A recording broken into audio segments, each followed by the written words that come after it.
Hey friends, welcome to the podcast. Today we're talking about northern lights and how to chase them. With me, Mary Beth Kiczenski. She is a professional photographer who does this all the time, and specifically where we can do it in Munsing. And as I said, Mary Beth is joining us to talk about the northern lights. First, Mary Beth, how are you today? I am doing great. That is awesome. And where in the world are you right this very, obviously you're not near the northern lights, even though that's what we see behind you, but where are you right now? So I'm in Crested Butte, Colorado.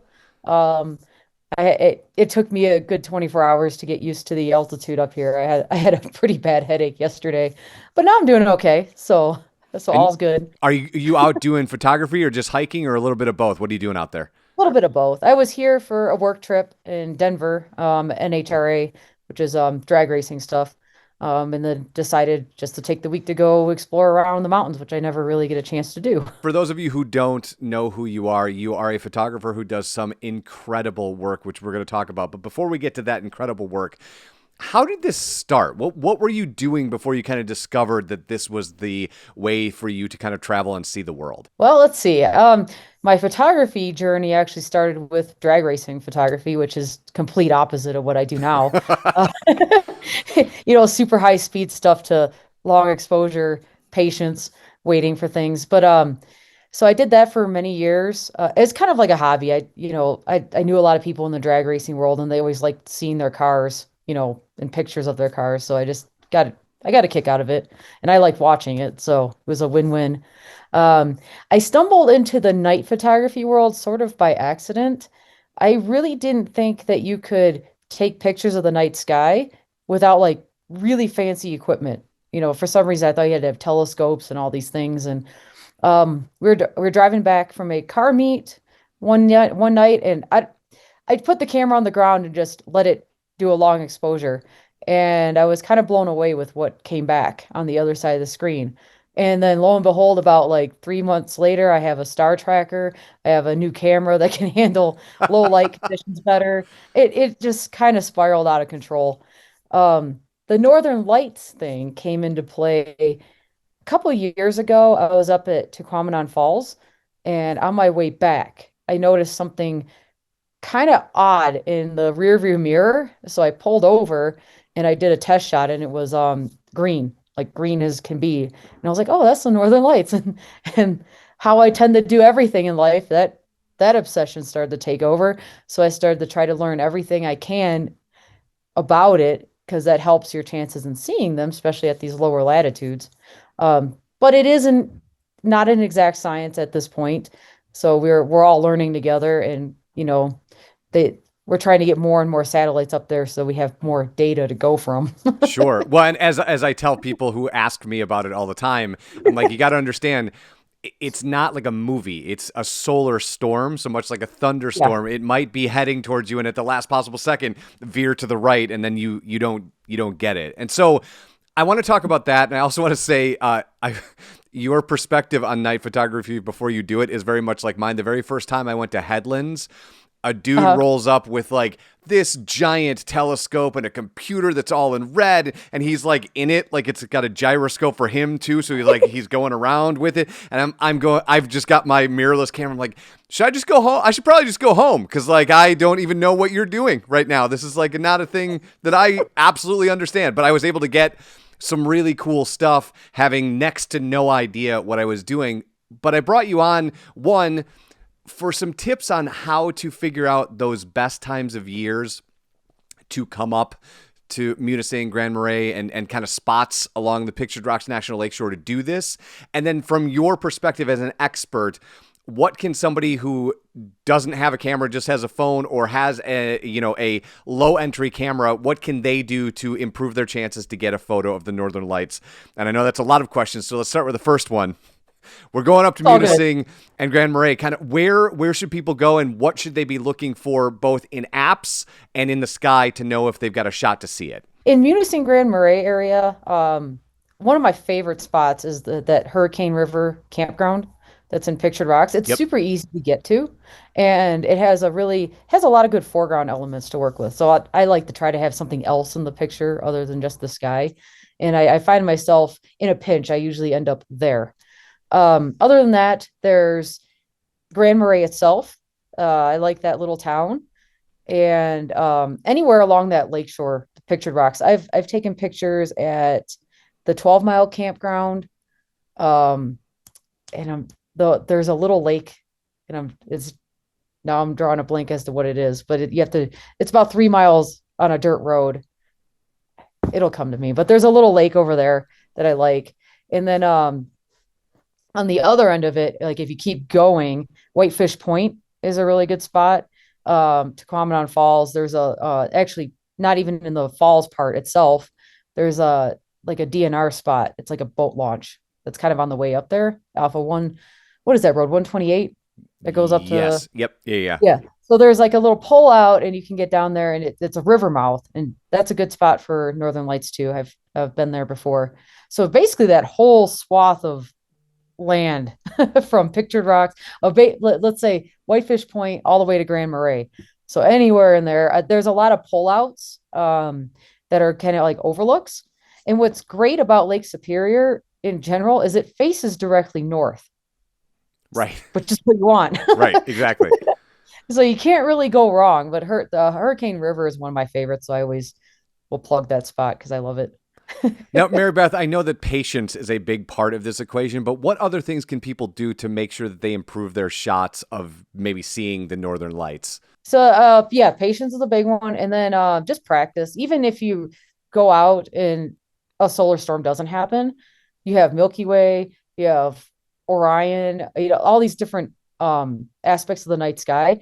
And the process to capture northern lights is really the same as any nighttime photography that you do. So anytime you get out there, you get more familiar with your gear because it really helps to be able to operate all your buttons and everything in the dark without having to use a headlamp. Sure.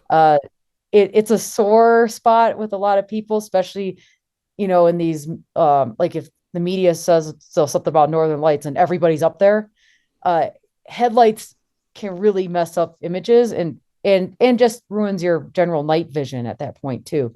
So the more you can operate in the total darkness, the better. So I'd say no trip is wasted.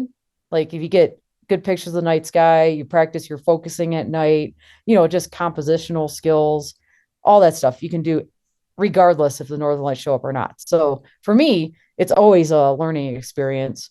Right. I'm sure it is. Now, you mentioned like when the media gets excited, we are a week out from the last, oh, it's going to be the Yeah. greatest of all time. And then it doesn't actually happen. But everybody kind of runs up. And let's say they don't have a mirrorless camera and they just have their phone. How do they start with a phone first and maybe graduate up to a device like you get bit by the bug and then you're buying all the things, you've got a star tracker and all that stuff. But they're starting, let's say, with an Android and their iPhone. What's the best way they can manage that piece of equipment to get a shot of the Northern Lights? So the biggest thing is have a tripod. It doesn't even have to be a fancy tripod. I know they sell those little tabletop ones, for selfies, I guess. But you can use it for that. I believe with Apple, it knows if it's on a tripod. And so when it does that, it'll give you a screen that will allow for longer exposures. And then you just toggle that. And on the iPhone, like you'll want to probably do a 15 to 30-second exposure on an iPhone. And the reason for that is their sensors are so tiny. Sure. So Yeah. yeah. So you need like that extra length that you can get. I believe the Android devices do something similar too. Since I have a camera, I haven't really messed with my phone too much. And mine only lets me do 5 seconds, but I believe you can do more than that. But I think the Apple stuff is a slightly bit more of an advantage than the Android stuff. But really that it's that simple. It knows that it's on a tripod and then you just crank it up to like 30 seconds and let it go. We're up in Munising. We start taking our photos. You had this great blog from a couple years back, and I'd love if you could spend a second or two kind of talking about it. Because initially, if people are shooting the night sky, they're obviously going to do a single shot because they will have no idea when I say this next word, which is stacked images. They won't have any idea what that is. Yeah. But can you talk a little bit about that move from a single image to a stacked image and what the advantage is once you kind of get full on the night sky photography up in Munising? Oh yeah, absolutely. So your single image shots, and I still do them to this day, even though I've gotten heavy into the tracking and stacking and stuff. But The biggest advantage to using stacked images and tracked images is the noise issue. And Now, anybody who, I'm going to pause for a second, yeah, Mary Beth, because if yep, there are people that don't do this a lot, they might not even, uh, it's very similar to when you have the argument about these earbuds and how I can get great, these are terrible quality sound. So, like, if you're talking about, so if they're just using a phone, they might not understand what noise is in a photograph. Can you explain that real quick before you go on? oh yeah. So noise is basically grain. You look at an image and it just has a lot of like grainy quality to it. And for some, for a first timer who's out there, you know, it might not even bother them at all, like because it's just a cool image, right? You got this cool night sky Sure. shot, and you're like, oh, I love this, it's cool. But then you quickly realize, like when you start seeing other work online, like how do those people get those real clean looking images that almost look like paintings? And that's where tracking and stacking comes in because essentially what you're doing is collecting more data that you can then run through a computer algorithm and the computer takes out the noise. And as the short, sweet answer I can give you about that one. And it's pretty profound. If people go to your website, there's that blog post in particular. The difference between the single image and the stacked image is kind of stunning. So very quickly quickly for that, Mary Beth, how do people find you online? Where can they go check out your stuff? Oh yeah, so my website's shelbydiamondstar.com, which is I don't update that one as much. I really should. It's mostly for the store aspect on it. I'm more active on all the social media channels, which you can do Shelby Diamond Star on Facebook, Instagram. One last question, and I will let you go. First timers trying to catch this before the season is up this year. What's the number one thing they need to have with them, aside from patience, to make sure that they have the best time ever shooting the night sky? Just realize, this is all for fun. Don't get frustrated about it. Make sure that your camera, its battery's charged and that you don't forget your memory card. Because I've seen that so many times online, like because you get in the excitement and you just grab whatever you have, and then you get to your spot and then you realize that the battery's dead or you don't have a card in it. If you do those basic things, like you can even forget a tripod. You can use a rock or even your backpack or a coat. Just make it steady, and you can make things work. So really, it's just don't get stressed out about it. Try to have fun. Even if things don't happen, the night sky's really beautiful up there. It's it's becoming a like rarer and rarer to see those pristine night skies like that. I live outside of Chicago, so I never see that anymore. Sure. So anytime I get to see it, it's always a special experience. And I like to drive that point home because we are losing the night skies. So We are, anyway, and along that Pictured Rock National Lakeshore, right? There's just that mysticism to begin with, even before you yep, get to the night sky. So you put those two things together, and it's just magic. it really is. I love going up there anytime that I can. Um, in terms of, I'll just touch on this one thing. So Northern Lights they can happen all year, and these middle latitudes, and that's because it doesn't get so up in the Arctic, they lose their nighttime in the summer. We don't. So you get a couple hours at night. But there really is something to the equinoxes. So fall in like September and March. It's just seems the way the Earth's tilted, like it's just more effective.